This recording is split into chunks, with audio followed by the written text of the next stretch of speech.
10 secrets pour réussir des intérieurs minimalistes à la maison. Oui, tu as bien lu. 10 secrets qui vont transformer complètement la manière dont tu vois ton foyer, parce que moins c'est plus, et tu vas t'en rendre compte dès aujourd'hui. Mais avant que tu penses que cette vidéo n'est que de la jolie théorie de Pinterest ou des phrases motivationnelles, laisse-moi te parler directement.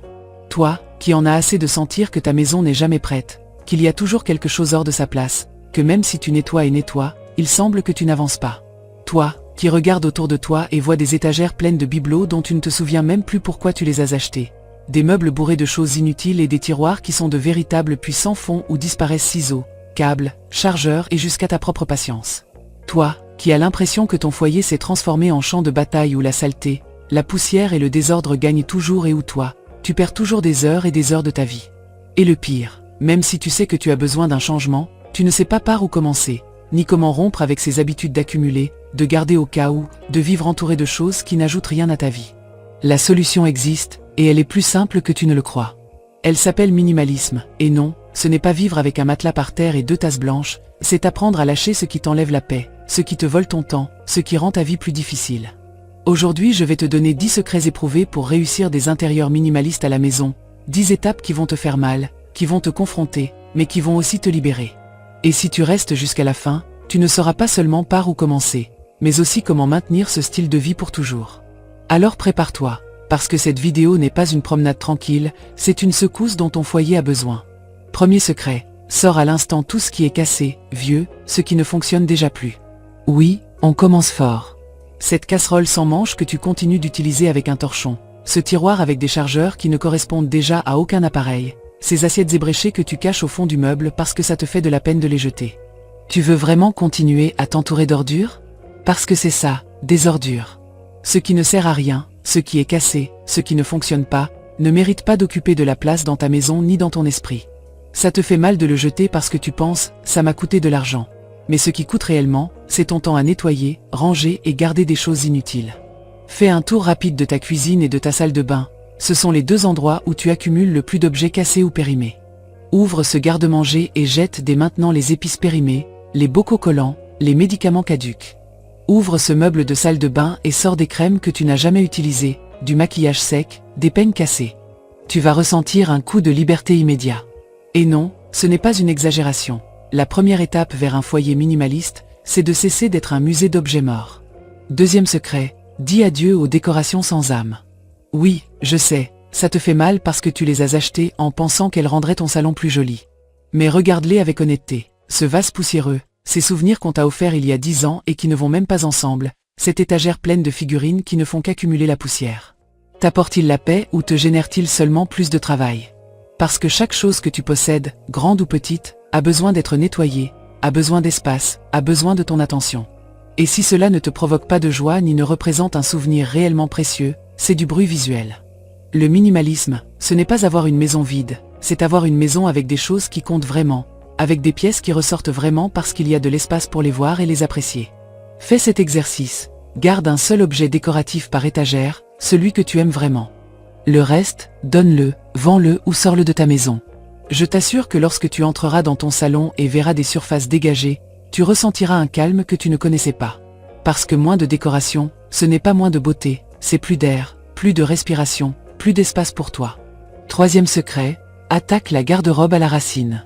C'est là que ça fait le plus mal, parce que les vêtements sont l'un des attachements les plus forts.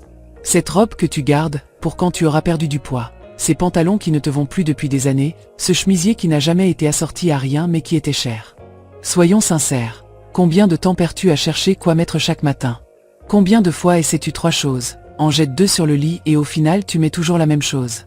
Cette confusion et cette fatigue mentale viennent du trop-plein. Le minimalisme dans la garde-robe ne signifie pas avoir 3 tenues. Cela signifie garder ce que tu utilises vraiment, ce qui te va bien, ce que tu aimes porter. Fais le test de la boîte. Mets tous les vêtements que tu n'as pas portés depuis 1 an dans une boîte et range-la. Si en 3 mois tu ne te souviens même pas de ce qu'il y avait dedans, tu sais déjà que tu peux les donner sans crainte. La garde-robe minimaliste te rend du temps chaque matin, t'enlève du stress, te permet d'avoir moins mais mieux. Et crois-moi, personne ne remarquera que tu répètes des vêtements si tu parais sûre et heureuse avec ce que tu portes. Quatrième secret, contrôle l'invasion de papier. Factures, reçus, ordonnances, vieux carnets, manuels d'électroménager que tu n'as même plus. Tout cela occupe de l'espace physique et mental. Le minimalisme moderne s'appuie sur le numérique. Scanner ce que tu as vraiment besoin de garder et élimine le reste. Fais-toi ami des dossiers numériques et romps avec la montagne de papier qui te poursuit depuis des années. Tu n'as pas besoin de garder chaque cahier d'école de tes enfants, sélectionnant un ou deux comme souvenir et libère le reste. La mémoire est en toi, pas dans chaque feuille jaunie que tu conserves sans raison. 5e secret, applique la règle un entre, un sort. Ce secret est simple et terriblement efficace. Chaque fois que quelque chose de nouveau entre chez toi, quelque chose d'ancien doit sortir. Tu as acheté un nouveau chemisier, sors-en un que tu ne portes pas. Tu as apporté un nouvel appareil électroménager à la cuisine, dis adieu à cet appareil oublié qui ne sert pas depuis des mois. Ainsi tu évites d'accumuler et tu maintiens l'équilibre. L'accumulation n'arrive pas d'un coup, elle arrive détail par détail, et cette astuce coupe le problème à la racine. 6e secret, simplifie ta cuisine. Tu n'as pas besoin de 10 poêles, 15 louches, 20 verres différents. La cuisine est l'un des endroits où l'on souffre le plus de l'illusion que plus c'est mieux. Garde l'essentiel et de bonne qualité, ce que tu utilises vraiment chaque semaine. Un set de casseroles qui fonctionne, une paire de bonnes poêles, des ustensiles pratiques et non dupliqués. Tu verras qu'il devient plus rapide de cuisiner et de nettoyer ensuite, parce que tu ne te bats pas avec un arsenal inutile de choses qui ne font que gêner. 7e secret, range par catégorie, pas par pièce. C'est l'une des erreurs les plus communes, ranger pièce par pièce, ce qui revient seulement à déplacer le désordre d'un endroit à un autre. Le secret, c'est de ranger par catégorie, vêtements, livres, papier, cosmétiques, ustensiles. Ainsi tu te rends compte de combien tu as vraiment de chaque chose et tu peux décider clairement quoi conserver et quoi lâcher. C'est douloureux de voir que tu as 30 rouges à lèvres et que tu n'en utilises que 2, mais c'est la vérité qui te libère. 8e secret, crée des espaces vides intentionnels. Toutes les surfaces n'ont pas à être occupées, tous les meubles n'ont pas besoin d'être remplis. L'espace vide fait partie du design minimaliste, c'est ce qui donne de l'air et du repos au regard. Laisse une étagère vide, une table dégagée, un mur sans décoration. Ce vide n'est pas un manque, c'est un luxe. C'est ce qui transforme ta maison en lieu de paix plutôt qu'en dépôt. 9e secret, définis une place pour chaque chose. Le désordre se multiplie lorsque les objets n'ont pas de place fixe. Si tes clés peuvent être à 10 endroits différents, tu perdras toujours du temps à les chercher. Si tes chaussures peuvent rester n'importe, il y aura toujours du chaos. Le minimalisme n'est pas seulement avoir moins, c'est donner un sens et un espace clair à ce que tu possèdes. Crée des routines simples, les clés au même crochet, les chaussures dans le même meuble, les sacs au même porte-manteau. Tu seras surprise de voir combien d'ordre apparaît presque sans effort. 10e secret, pense avant d'acheter. Allons à l'os. Penser avant d'acheter est le véritable gardien de ton foyer minimaliste parce que ça coupe le désordre à la porte, avant qu'il ne franchisse le seuil. Si tu as du mal à garder la maison en paix, ce n'est probablement pas parce que tu ne sais pas ranger, mais parce que tu permets l'entrée de choses dont tu n'as pas besoin, que tu n'aimes pas et que tu ne peux pas entretenir. Le minimalisme se détruit à la caisse, pas dans le salon. Alors aujourd'hui nous allons installer un système anti-impulsion qui fonctionne même quand tu es fatigué, tenté, avec des promotions qui te crient au visage, avec des enfants qui demandent et la tête occupée par 1000 choses. Pense à cela comme à un vaccin contre le désordre. Une fois appliqué, il te protège chaque fois que tu sors, chaque fois que tu fais défiler, chaque fois que tu ajoutes quelque chose au panier, juste pour voir. D'abord, changeons le scénario mental. Chaque achat n'est pas seulement de l'argent, c'est argent plus espace plus temps plus attention. L'argent tu le paies une fois, l'espace tu le paies tous les jours, le temps tu le paies chaque fois que tu nettoies, ranges, cherches où le mettre, que tu le répares. L'attention tu la paies avec du micro-stress visuel, avec des distractions, avec du bruit mental. Si quelque chose n'apporte pas plus de paix qu'il ne t'en enlève dans ces 4 comptes, cela ne vaut pas.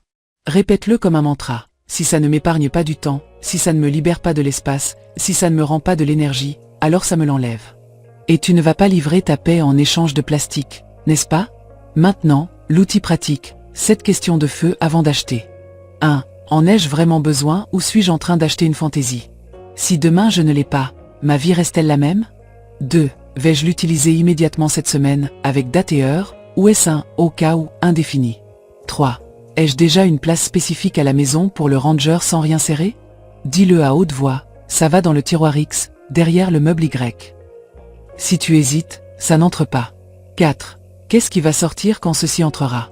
Nomme-le, cette casserole entre, la vieille casserole sans couvercle sort. 5. Est-ce compatible avec ce que j'ai déjà? Pense aux tailles, connexion, style. Si pour l'utiliser je dois acheter autre chose, c'est un piège. Si, Quel est le coût par usage? Divise le prix par les fois réelles où tu l'utiliseras en un an. Si un appareil a 80 000, tu l'utiliseras 4 fois, il te coûte 20 000 chaque usage. Cela a-t-il toujours du sens? 7. Qui nettoiera, entretiendra et rangera ceci quand tu seras fatigué? Si la réponse c'est toi et que tu soupires, c'est probablement non. Tu as besoin d'un rituel d'achat minimaliste en 3 temps, avant, pendant et après. Avant, tu sors avec une liste, pas avec des idées vagues. La liste a un nom, une mesure et un remplacement. Nom, panier à linge sale.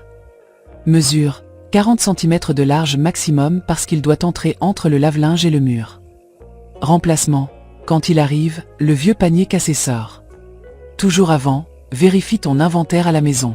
Ouvre la cuisine et regarde les doublons. 3 louches, 6 tasses, 4 bocaux d'assaisonnement en double. Vérifie la garde-robe, 2 pulls presque identiques, baskets blanches en double. La meilleure économie, c'est d'utiliser ce que tu as déjà. Pendant, applique des freins.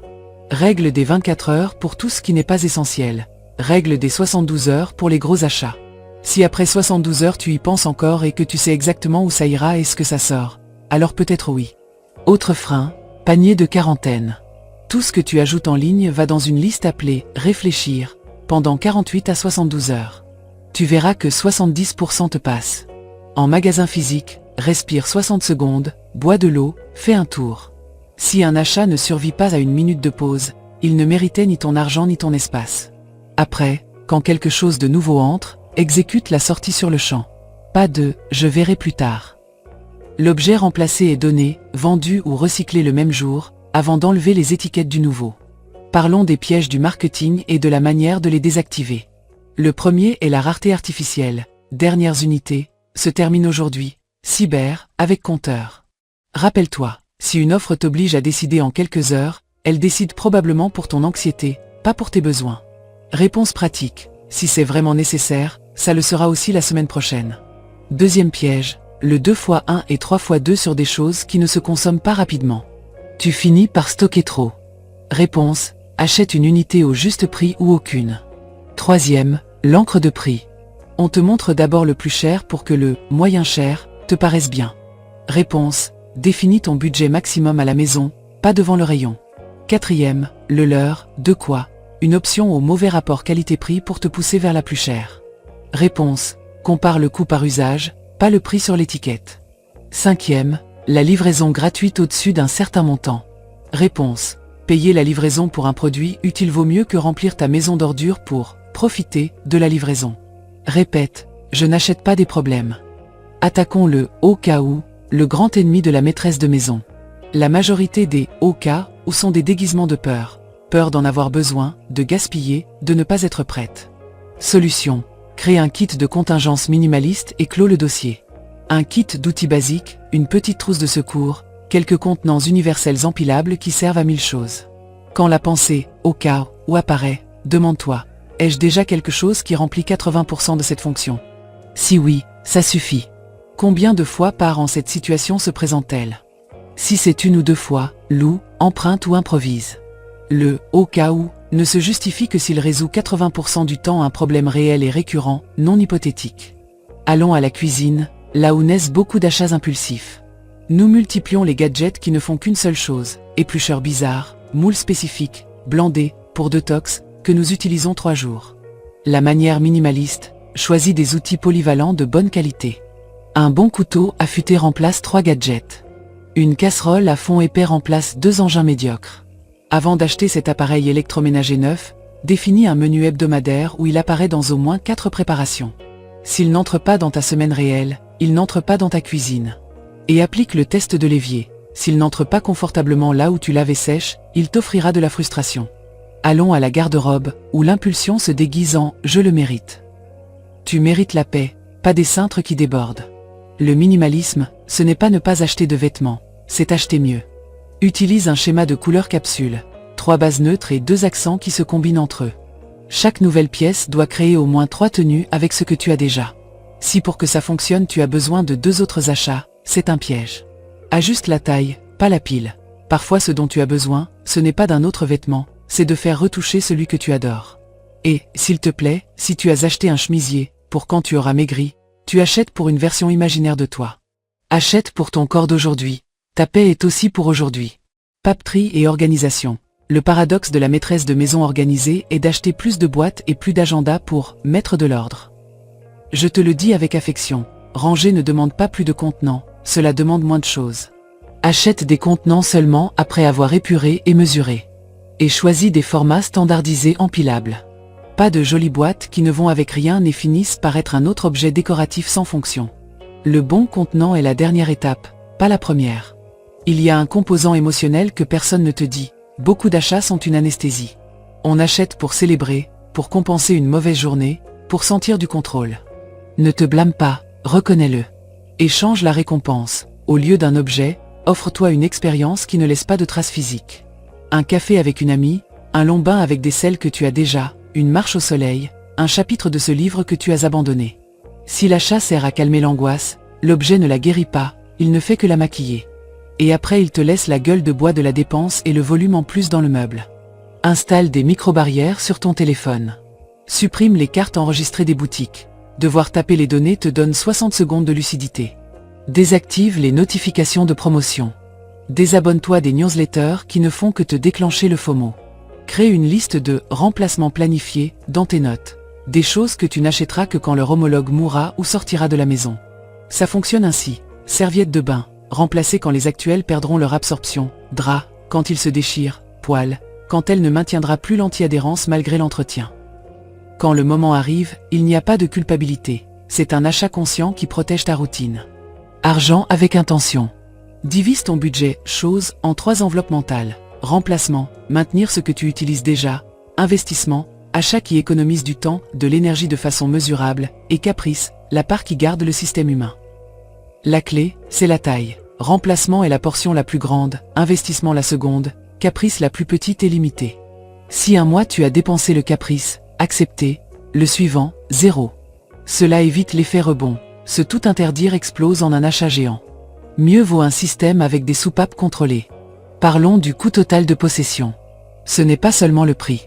C'est prix plus nettoyage, plus maintenance, plus consommable, plus réparation, plus opportunité d'espace. Une imprimante bon marché qui dévore des cartouches chères est une arnaque à tapet. Un meuble qui requiert un nettoyant spécial et se marque rien quand le regardant te vole des heures. Un bibelot, divin, que tu ne peux pas dépoussiérer sans petit escabeau te vole les cervicales. Avant d'acheter, écris-le. De quoi a-t-il besoin pour rester sain? S'il te demande plus que ce que tu es disposé à donner dans ta semaine réelle, il va te drainer. Un autre filtre puissant, la loi du 1 x 1 x 1. Une fonction claire, une place claire, une routine claire. Que fera-t-il exactement? Où vivra-t-il exactement? Quand l'utiliseras-tu exactement? Ce défroisseur sert à défroisser les vêtements délicats. Il vit dans la garde-robe, étagère du haut, à gauche. Je l'utilise le dimanche soir en préparant les vêtements de la semaine. Si tu ne peux pas écrire cela en une ligne, ce n'est pas un achat, c'est du bruit. Famille et enfants, la maison appartient à tous, c'est pourquoi le système doit les impliquer. Avant un anniversaire, fais du tri avec eux. Méthode simple, qu'ils choisissent des jouets à diplômer pour que d'autres enfants en profitent. Laisse-les décider d'une part, ils apprendront à lâcher. Demande à la famille des cadeaux consommables ou des expériences. Billets de cinéma, matériel pour un bricolage, un après-midi de parc avec une glace, pas plus de plastique qui finit sous le canapé. Et crée la liste de souhaits de la maison. Quand un enfant demande quelque chose, vous l'écrivez et vous la consultez ensemble le dimanche. Si au bout de 2 semaines il le veut toujours, vous en discutez. 80% s'oublient tout seul. Laisse-moi te donner des scripts exacts pour te blinder en magasin et dans les messages. En magasin, merci, aujourd'hui je n'achète pas. Je vérifie que ce qui entre chez moi est une place et une fonction. Ou, je reviens dans 72 heures si j'en ai encore besoin.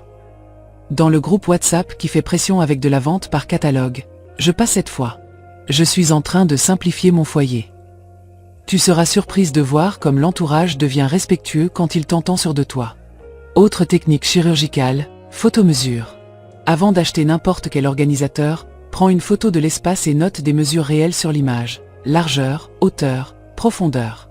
Regarde-la et demande-toi, cet objet améliore-t-il l'espace ou le remplit-il seulement? Les photos démasquent les impulsions. Et si tu peux, simule avec des boîtes ou des sacs pendant une semaine. Si la solution improvisée améliore déjà ta vie, alors oui, investis dans la version définitive. Si rien n'a changé, tu t'es épargné de l'argent et de la frustration. Pour les grandes promotions de l'année, Prépare ton bouclier avec un calendrier. 2 semaines avant, crée une liste fermée d'achats possibles de remplacement ou d'investissement avec leurs mesures, budget et alternatives de seconde main. Le jour de la promotion, tu ne cherches que ces articles. Tout ce qui est hors liste est du bruit. Et compare l'occasion. Souvent la version d'occasion de qualité dépasse la neuve médiocre. Le minimalisme, ce n'est pas tout neuf, ni tout cher, c'est le juste, ce qui fonctionne.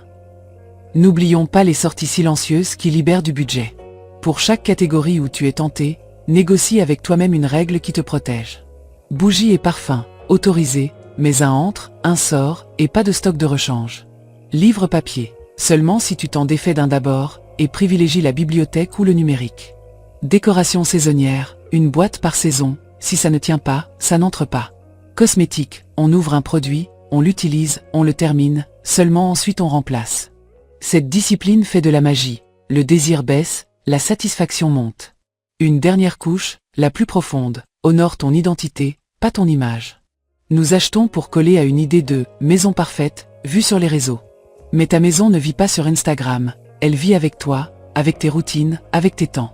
Le minimalisme, c'est une identité pratique. Choisis des choses qui t'aident à mieux vivre ta vie réelle. Si tu cuisines simple, tu n'as pas besoin du robot de cuisine de l'année. Si tu travailles assise, investis dans une bonne chaise avant des décorations de bureau. Les achats qui respectent ta vie réelle te rendent des heures. Les achats pour impressionner te les enlèvent. Imagine un instant que tu appliques cela pendant 30 jours.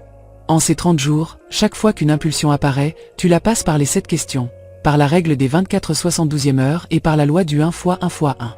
Tu as supprimé les cartes enregistrées, tu as coupé les promotions, tu as fait une liste de remplacements. Ce qui est entré avec le remplacement hors de la maison le même jour. À la fin du mois, tu te retrouves avec des plans de travail dégagés, des tiroirs qui ferment sans bagarre, un agenda avec une heure libre parce que tu ne nettoies pas des choses inutiles, et de l'argent qui ne s'est pas envolé dans ce dont tu n'avais pas besoin.